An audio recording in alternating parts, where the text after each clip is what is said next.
Mahilig ka bang kumain ng isda? Alam mo ba na hindi lahat ng parte nito ay pareho ang dami ng nutrisyon? May mga bahagi ng isda na mas mataas ang omega-3, protein, at vitamins, na sobrang healthy para sa puso, utak, at katawan.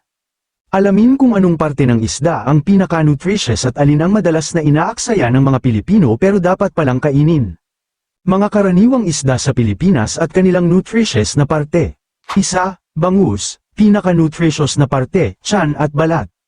Bakit nutritious? Mayaman sa omega-3 fatty acids na pampababa ng cholesterol. Ang balat ay may collagen na pampaganda ng balat.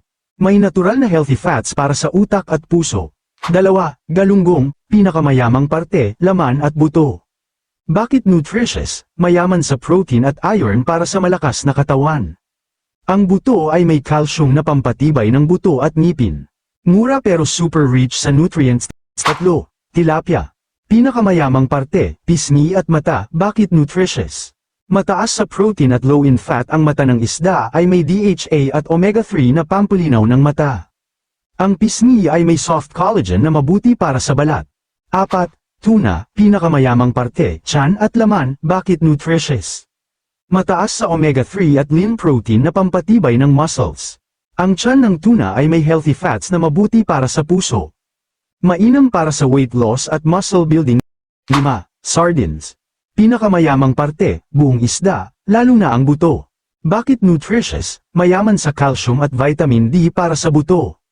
May B12 at omega-3 para sa utak at dugo abot kaya at madaling kainin. Bakit mahalaga ang tamang parte ng isda? Omega-3 para sa puso at utak. Nakakatulong sa pag-iwas sa heart disease, stroke, at dementia. Protein para sa muscle at pagpapalakas ng katawan. Kailangan ng katawan para sa pagpapalakas ng muscles at immune system.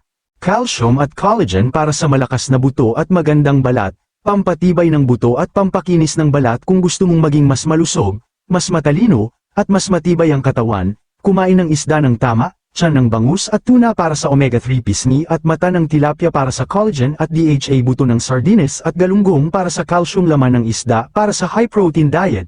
Huwag sayangin ang pinaka-nutritious na parte ng isda, baka ito pa ang kailangan ng katawan mo.